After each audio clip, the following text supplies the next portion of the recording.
Hey Vespa fam, it's me again, Liz, the Vespa mom, and I didn't realize when I got a Vespa that I wasn't just getting an amazing mode of transportation that would enhance my life in many ways, but I was also joining a whole community, a scooter community that I didn't realize existed. So I've been able to make some connections locally as well as internationally through this particular YouTube channel as well as Facebook and other media like that. So one of the benefits of being able to connect with the scooter community is I got to meet a gentleman named Howard Rains. Howard Rains is a publisher of a zine called the Scooter Zine, and he's been doing this for several years now. He is passionate about connecting the scooter community, about sharing stories and adventures of people in North America who enjoy the scooter lifestyle. So I had a chance to sit down and talk with him through video call, and I wanted to share that with you. So this video is going to start with kind of a highlight reel of some of the high points of our conversation, and after that, if you want to watch the entire thing from start to finish, that'll pick up after that. So I enjoyed this conversation. Howard is a great guy. He is passionate about what he does. He really enjoys talking to people and connecting scooter riders from all over the place. So hope you enjoy this conversation, and let me know what you think in the comments below. Don't forget to subscribe because there are many videos to come. Thanks so much for watching. Riding at this point, I had done a number of tours. I had led tours, and we had gone up into New Mexico, the Four Corners area. We had toured around Utah. And so I thought, I know this area pretty well. I could write a regional newsletter. And so I put it out there on Facebook. I said, this is a trial one. I just want to see if there's any interest. It is free to anybody who sends me their mailing address. Well, lo and behold, I had a surprisingly good response. It wasn't just from the Four Corners states that I got responses from. It wound up being from 17 different states.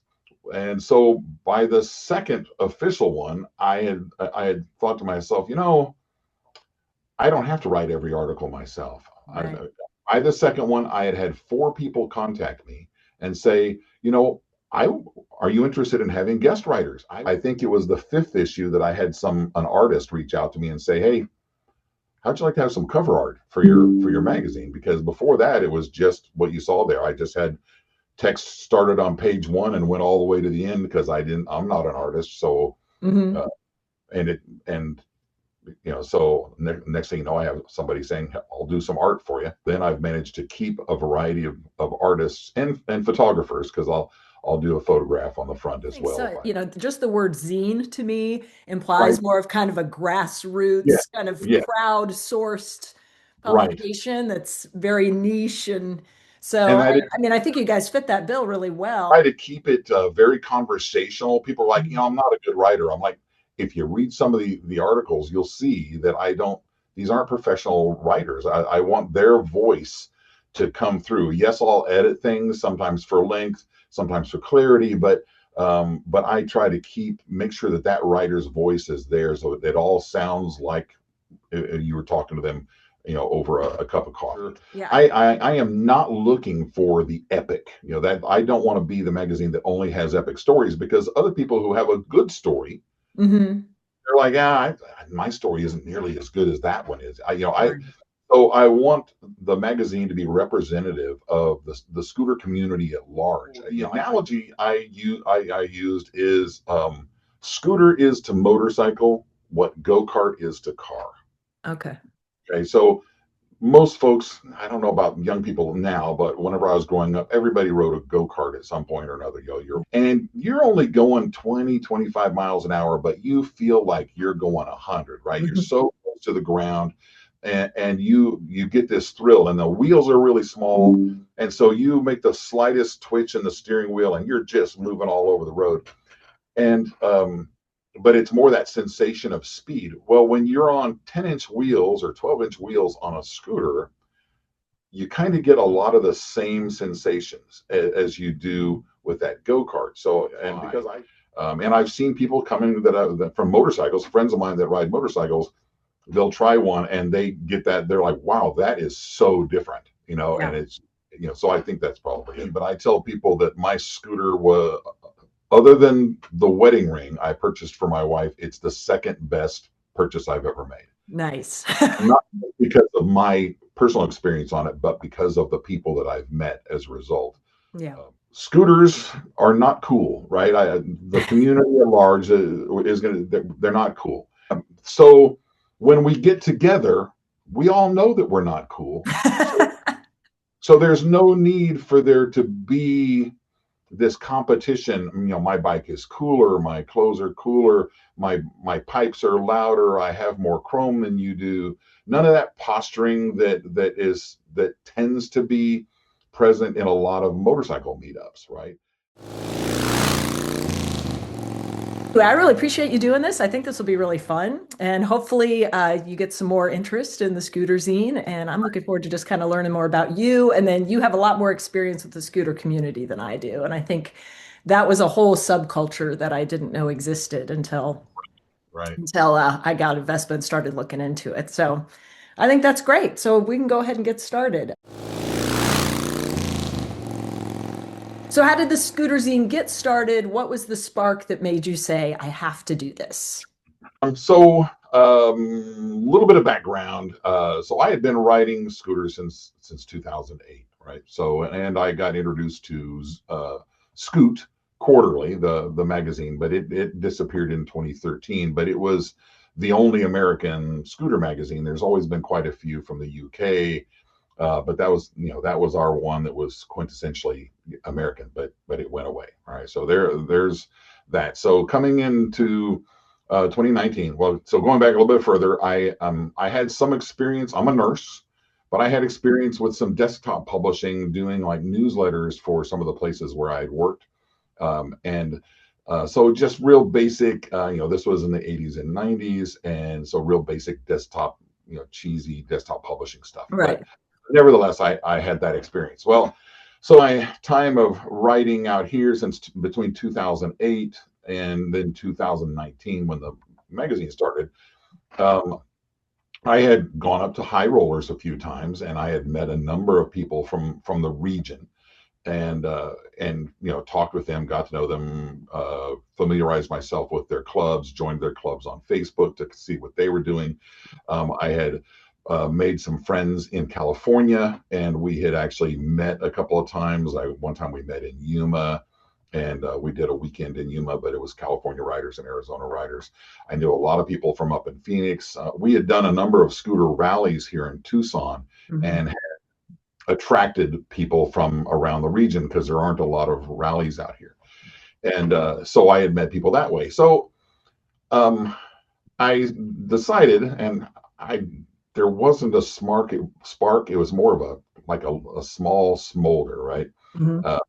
But I thought, I know I've been riding at this point. I had done a number of tours. I had led tours, and we had gone up into New Mexico, the Four Corners area. We had toured around Utah. And so I thought, I know this area pretty well. I could write a regional newsletter and just, talk about the roads that I've traveled on, the clubs that I've met. And it'll just be something fun to do for my club and the clubs that I've met. So I made a sample issue, and actually I made a pre-sample issue that I just passed out to my club, and I said, "What do you guys think of this? Would this work?" And they all kind of liked it. And so then I made an actual sample, and it was free, and I put it out on Facebook and went to the clubs that I knew, and I said, "Hey, I'm going to try this regional newsletter thing. It's going to have articles about roads in the area, and I'll feature a different club." And I figured I could get out and ride those, and then write these articles about it, and it would be fun. So I put it out there on Facebook. I said, "This is a trial one. I just want to see if there's any interest. It is free to anybody who sends me their mailing address." Well, lo and behold, I had a surprisingly good response. It wasn't just from the Four Corners states that I got responses from. It wound up being from 17 different states. So I put together their very first issue. Was kind of cheesy. Okay, here we go. Here's your nice little sample here, very basic, and it's only just vintage. Kind of vintage looking, right? But just paper. I had one over the office Max here and had them put it together and staple it together. And So put that together, and I mailed it out to as many people as wanted it. So it actually went out to 18 states. Okay. And it said, if you want more of these, you'll need to subscribe, because I'm just doing this here in my home office. And but I had a really basic, it was $20, which that was 6 years ago, and it's only 25 now. So I think I've beat the economic curve, right? Yeah, it's very inexpensive for what it is, I think. I think you probably could charge more. Yeah, well, it's one of those things I don't feel confident in myself. I don't know that I'm worth it, right? So I've had friends tell me the same thing.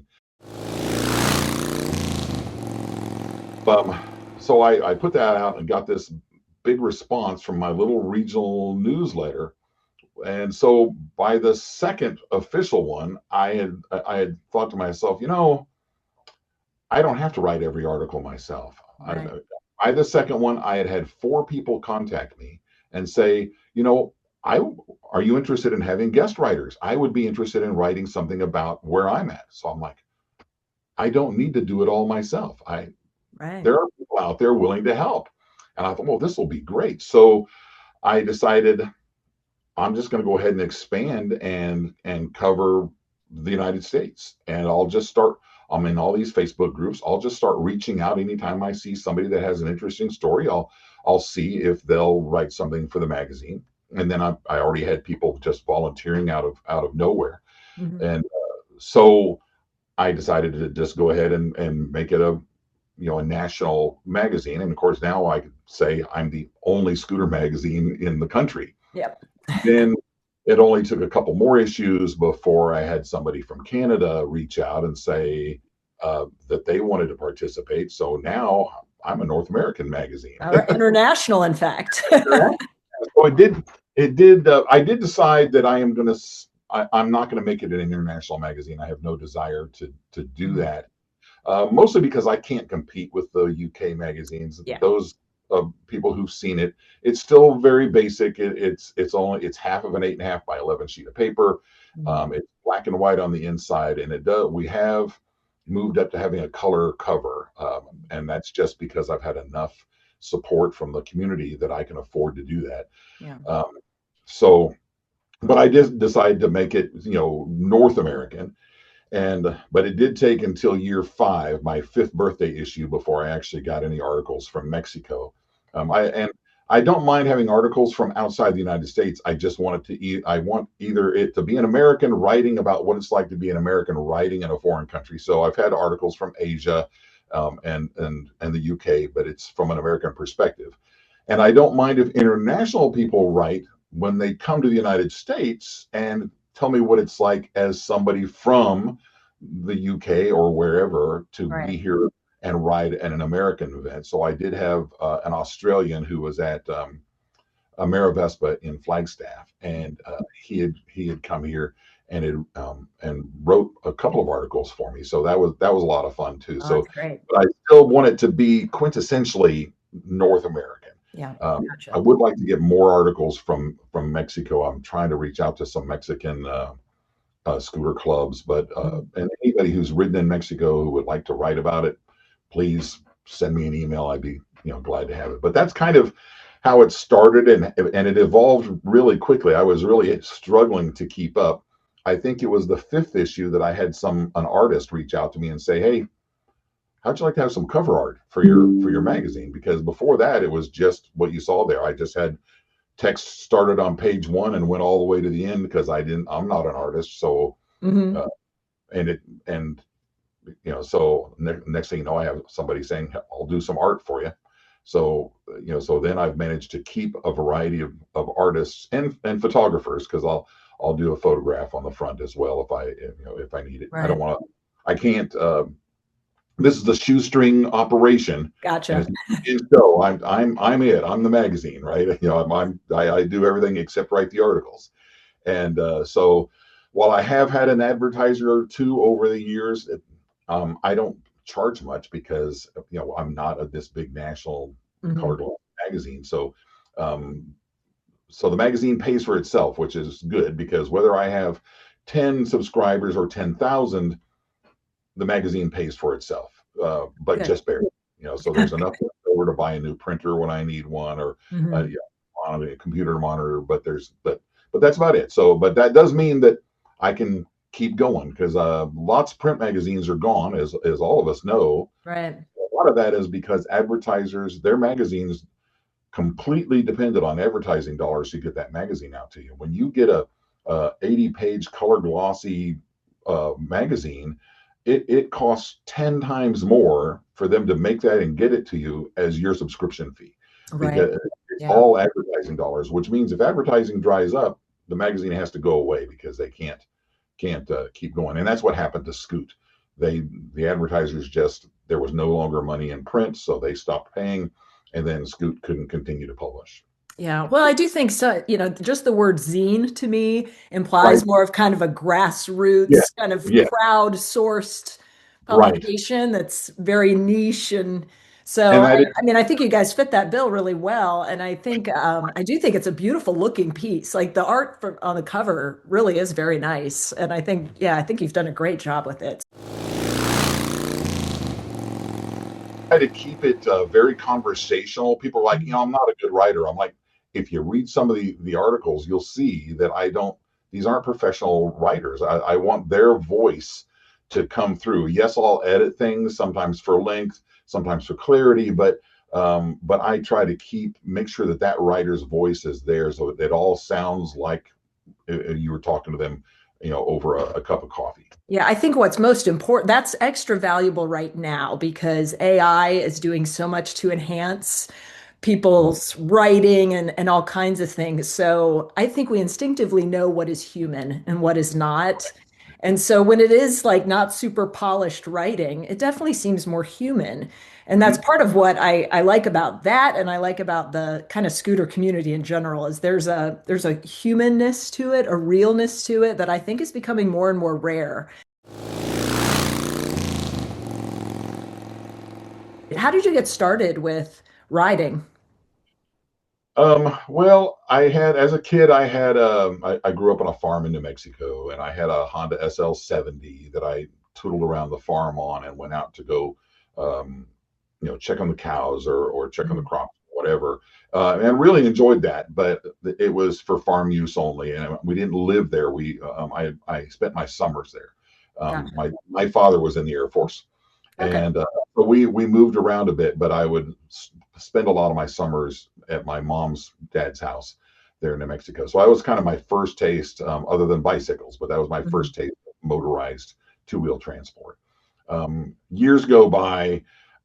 My mother becomes a driver's education teacher, and she's not real fond of two-wheel things. They're organ donor mobiles, Right, right? right. So he was always kind of frowned on those. So I just stayed away from them, in deference to my mom. Well, by the time I was in my 40s, we uh, we were going to a church it was a biker church, Okay. and so I was given a motorcycle.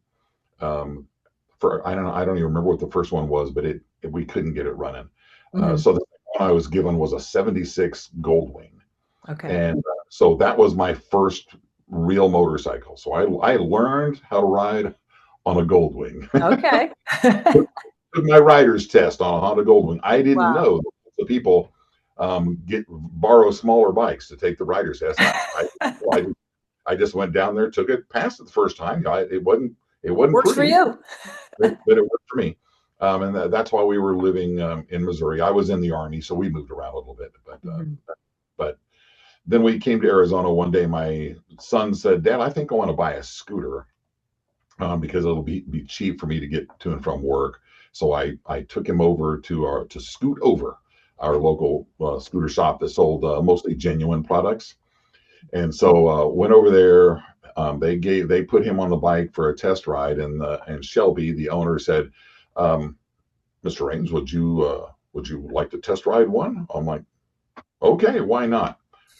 Fell in love with that thing instantly. I was like, "This is amazing." Now, I had been a bicycle commuter Mhm. for years, but in a long distance race, I had blown my knee out and could no longer ride my bicycle. But Okay. I commuted over 30 miles a day to and from work for years. So I was kind of missing being on two wheels, and that was just amazing. So I just jumped right on. I bought a bike before my son did. Started with a Buddy 150, Okay. and I put 37,000 miles on that bike. Wow, that's a lot. And started buying other ones at the same time. It got crazy. Yeah. Oh, gotcha. That's awesome. So you really you've been doing this since you were quite young and kind of went away Yeah. from it and got back to it. And so Back and what did you fall in love with? What do you think? Were you surprised by anything? What do you think people are surprised by when they try out scooters, especially if they have maybe a motorcycle background? Yeah. Well, so the analogy I used is scooter is to motorcycle what go-kart is to car. Okay. Okay. So most folks, I don't know about young people now, but whenever I was growing up, everybody rode a go-kart at some point or another. Your local miniature golf course had a go-kart track, or a buddy had one or something like that. And you're only going 20, 25 miles an hour, but you feel like you're going 100, right? You're so close to the ground, and you get this thrill, and the wheels are really small. And so you make the slightest twitch in the steering wheel and you're just moving all over the road. And but it's more that sensation of speed. Well, when you're on 10-inch wheels or 12-inch wheels on a scooter, you kind of get a lot of the same sensations as you do with that go-kart. So, and because I come from a Goldwing background and I never had that, I had to go fast to feel like I was going fast. Gotcha. But at 30 miles an hour on a Goldwing, you don't feel like you're going fast. You know you're going slow. But at 30 miles an hour on a genuine Buddy, you feel like you're going along at a pretty decent clip. And then at 55, you feel like the wheels are about to fly off, and so I think that's the thing that surprised me, that caused me to just instantly fall in love with the bike. And I think that's probably something that other people, if they give it a try. And I've seen people coming that from motorcycles, friends of mine that ride motorcycles, they'll try one and they get that. They're like, wow, that is so different, and it's, so I think that's probably it. I do think they're a lot more different than people realize. Yes. And so it's interesting. I think there's a bit of a stigma, I think, sometimes towards scooters if you have a motorcycle background, but I do think if more people tried it, they would fall in love with it. But it does seem like there's a little bit of resistance in that. So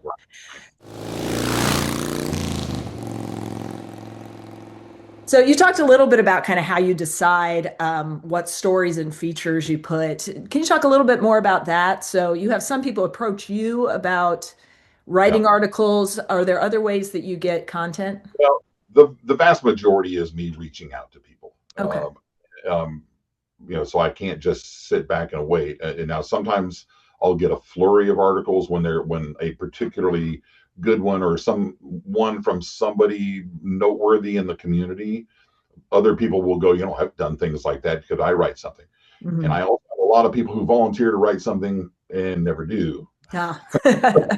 Never wind up sending it. So they may get to the point where this is harder than I thought it would be, or something like that. Yeah. But for the most part, I look through. I'm a member of multiple forums: Modern Vespa, Modern Buddy, one for Honda's, one for Suzuki's, and then just a scad of Facebook groups.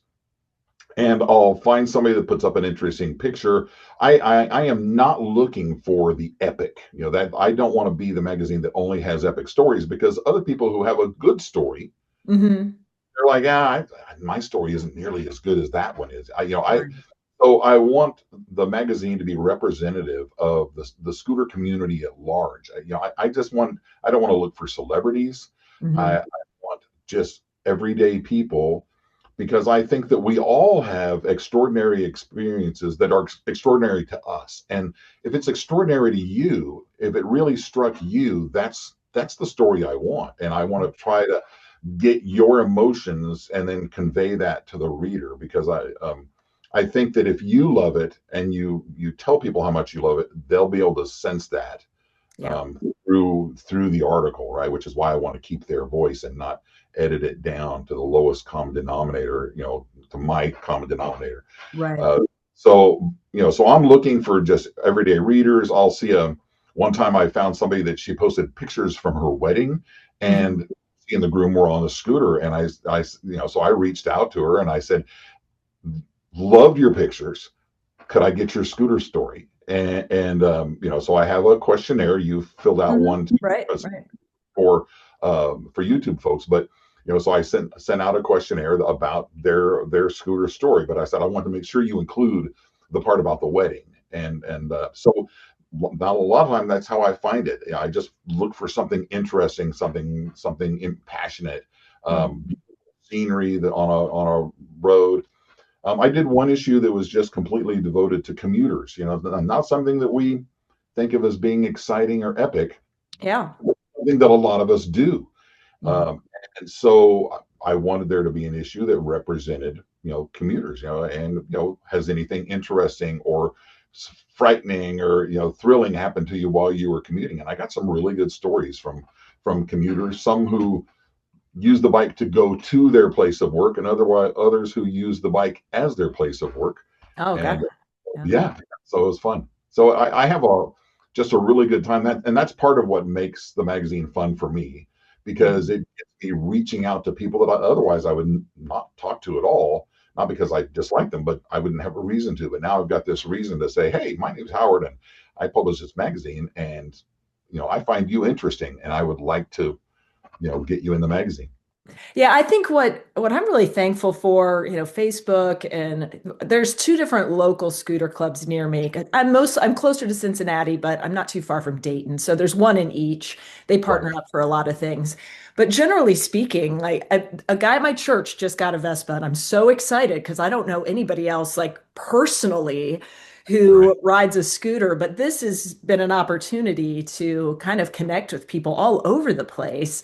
And Right. I heard somebody say once that like YouTube helps you find your people. It seems like Facebook helps you find your people, and you like there is some local connection, but it's nice that it's broadened out because it's a pretty small segment of the population around here that does what we do. I tell people that my scooter was, other than the wedding ring I purchased for my wife, it's the second best purchase I've ever made. Nice. Not because of my personal experience on it, but because of the people that I've met as a result Yeah. um, of the bike. Yeah, that's awesome. So, what would you say are there any trends like in the scooter community, in the scooter world, maybe particularly in North America, that you've noticed Well, lately or things changes over the years? okay, so it is, what is it? It's the second day of March, right? Hmm. And so it's Monday. Over the weekend, I don't know if you've seen it yet, but I did a post about a disturbing trend for us, and that is in 2025, new scooter sales dropped by 29.4% in the United Oh, States. wow. And so I use that as an opportunity to Mhm. create, conversation. And, so I put the link to the article, and then I said, ask two questions. Why do you think this is? Mhm. And what can be done about it? And then that was Saturday, and then Sunday I followed it up with my response. Here's why I think that is, and here's what I think can be done about it. But I think that, and it is one of the best responded to posts I've ever made. I think there's over 300 comments Oh, between wow. the posts now, and that's just a lot more than is typically. As a matter of fact, I have more comments than I have the likes or loves or Mhm. whatever reactions, and Right. I've never had that. A lot of people, they don't, they're not going to comment, but they just hit a like on it as they go Right. by. But no, I have way more comments than I have Mhm. reactions, and that's kind of good too. I think it just, people want to jump in there and they want to share that. So that trend is this decline in sales. Why is it? That there are some great ideas in there, and everything from the economy being unstable, so people don't want to buy that. Buy something like that. The other thing, I think, when you read through those answers, it can tell us a lot, and maybe I'm reading into it, but it can tell us a lot about how we, the community, feel about our bikes. Mhm. There are those who say, well, that's only new scooters. Used scooters are being purchased a lot, and I would never buy new. I'm only going to, only an idiot would buy new Mhm. because you've got that depreciation. But I'm like, if nobody buys new, there aren't any used. They all Right. go away, right? Right. And other people are like, people don't have enough money for toys. Yeah. Oh, your scooter is a toy. Right. I guess that's pretty telling. Not, we don't Right. have enough money for luxuries. Uh, I don't see. While I would absolutely say that buying I can't remember the luxury guy, but Vespa has like a $30,000. Oh, yeah. There's a Christian Dior. Is that the Yeah, one you're that's what thinking of? Yes, the Christian Dior Vespa. absolutely a luxury, Right. absolutely. But Right. is a genuine buddy a luxury? I don't think so. I don't I see wouldn't it. think so. No. But other people apparently, do see those as luxuries. The roads are too dangerous. Okay, the distracted drivers. Right. Okay, Yeah. that's out there. So but it is, will we recover from this trend? Probably a little bit, Hmm. but I don't know, how much we'll recover. I mean, things do go up and down. Oh, the other big thing is e-bikes. E-bikes are eating away, and I have to agree with that. Yeah. They serve a similar niche, a similar need, but an e-bike, while I mostly I don't think they're necessarily cheaper. At least not the ones I'm seeing. The really basic e-bike, yeah, you can pick up for a few $100s, but the ones that have any kind of features that are competitive with a scooter, they're three, four, $5,000. So they're in a similar price bracket. But you're right, you don't have to get a license for it. You don't Hmm. have to be registered. You don't have to insure it. You can ride on the bike paths. Right. They don't catch you anyway. Uh, so they do have those. Yeah. They do have that advantage over us. Hmm. Will we be able to overcome that? I don't know. It may just be that there's going to be fewer and fewer scooter sales. It will make me very sad. Yeah, we had a scooter shop in Cincinnati that's closing down. It sold lots of different brands of scooters. Not sure how long it had been there. He might continue doing service. What ended up happening is there's a motorcycle shop here called Cadre Cycle, and Okay. they've been selling Italian motorcycles, Moto Guzzi, for many, Uh, many years, and they just picked up the Vespa line. So they specialize in Italian two-wheeled right. vehicles. So I was thankful they popped up because I really don't want to do my own service. So, Right. and I've been Yeah. working with them on some projects too. So that's been really good. Talk a little bit about the scooter community and what makes the scooter community exciting, unique in your experience. So one of the reasons why I like the community better, people are like, well, why don't you ride a motorcycle? Or, I've ridden a motorcycle. I started off with one. I used to have a V-Strom adventure bike that I got rid of. But one of the things that just keeps me in the scooter community is the type of people who are in it. I've found that there are a disproportionate number of nurses and teachers and IT people, and so there's a lot of kind of nerdy people. Um, Scooters are not cool, right? The community at large is going to, they're not cool. And which is one of the reasons why lots of people mention that they don't sell well, or that stigma that you said, right? So when we get together, we all know that we're not cool. So there's no need for there to be this competition. My bike is cooler, my clothes are cooler, my pipes are louder, I have more chrome than you do. None of that posturing that tends to be present in a lot of motorcycle meetups, right? um, None of us go all that fast, and so there's not the speed part isn't a part of it. It's just most of us getting together because we have this thing in common that we all love, and we kind of get our nerdiness on, and away we go. Right, right. That's what drew me to the community.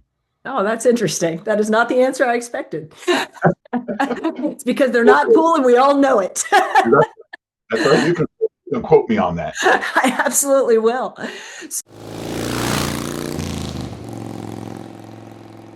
So, what do you see ahead for Scooter Zine? Do you have anything that you're planning that you're really excited about? Any sneak peeks you want to share? Well, and I put this on my um, social media posts. I have been retired from my full-time job as a nurse for just over a year now, and so I'm glad that I have a little bit more time to devote to the magazine. Last year we wound up spending 2 months of the year in New England helping my in-laws out, so that kind of interrupted things. And then I had a month-long trip where we went to Portland for AmeriVespa and the start of the Scooter Cannonball, which was fantastic, but it did keep me from being here in the office doing things. But I really I don't have any specific things in mind. I just want the magazine to improve, and I think it's, when you look at where it's come from, I think there's been steady improvement. But I just want to continue to improve. And I've mentioned this to you. I would like to start a related YouTube channel. I thought this year would kind of be the year I would be able to do that, or actually last year, my first year of retirement, and that didn't happen. But it's still on my radar. I would like there to be a Scooter Zine, video magazine to go along with it, to accompany it. But that's kind of out there. Okay, that would be great. I don't have any secrets, coming up or anything like that. I'm just gonna, keep going along and representing the scooter community. Well, and that keeps you open to be able to kind of jump on opportunities as they come. If you're not too kind of set and this is what's going to happen next. I've found that I've had to do that too. Like I might have something in mind moving forward, but then something pops up and I'm like, oh, we should stop and interrupt. I need to be willing to interrupt my plans to be ready to take advantage of opportunities. I don't have a whole cache of stories waiting to be published. And so I kind of publish what I have, and so I'm always in a continuous search for more articles. And so right now I'm working a little bit ahead. I finally have more than I actually need for just the next issue, but it's going to be a busy summer for me. And because once again we're going to New England to check on my parents, but we're going to stop by 2 rallies. And so we're going to stop by Chaos 5 in Virginia on our way to Massachusetts. And then while we're there, the good people in the club, the Vespa Club of Maine, we met a few years ago when we went to visit my in-laws. Just fantastic people. They had made a bid for AmeriVespa for this year. It's going to Chicago instead, but they're holding a rally anyway, their first big rally. So the Scooter Zine will be there as a vendor, and I'm bringing my Vespa along with me, and so I'm hoping to do a little bit of riding with them while we're there. So we're going to hit at least 2 rallies while we're gone. So I'm working a little bit ahead because I'm going to need to have one of the magazines published and sent out while I'm away. Gotcha. So, but I have some friends here in Tucson that'll help take care of that for me. Okay, that's awesome. Are you going to be at AmeriVespa in Chicago? We'll not be making it to AmeriVespa this year. Okay. I will be sponsoring the event, and we'll be sending some things up there. But no, we're not going to be able to make it to AmeriVespa. Yeah, so I'm going to my first AmeriVespa this year because it's in the Midwest. I'm like, that's too close. It's much harder to get further west when they put it out there. I was at pre-AmeriVespa. I was at Slaughterhouse 31. Okay. Last year, so I was at the same venue, but we're not going to be able to make it. So. Yeah, you can't do it all. You just can't do it all. So. Exactly. I would imagine the riding season in Maine is really pretty short. They probably maximize on their time when they're able to ride. Yeah, it's beautiful up there. I've driven the car up there, so I'm really looking forward to at least a couple of short rides in Maine. Yeah, that'll be awesome. There's probably a ton to see up there. So it's beautiful. It's beautiful. Well, I really appreciate this. It's really good talking to you. I'd love to do this again. I think there's probably other topics and opportunities that we could get more a little bit specific, kind of moving forward. So this has been great. Appreciate your time. And so we'll, this is all a work in progress for me. I'm kind of learning how to do this as I go. So you're a bit of my guinea pig on the video calls. The magazine has been on the job training for me as well. I have no publishing or editing background. I just learn as I go. So I get it. Thanks so much, Howard. Great talking to you. Likewise.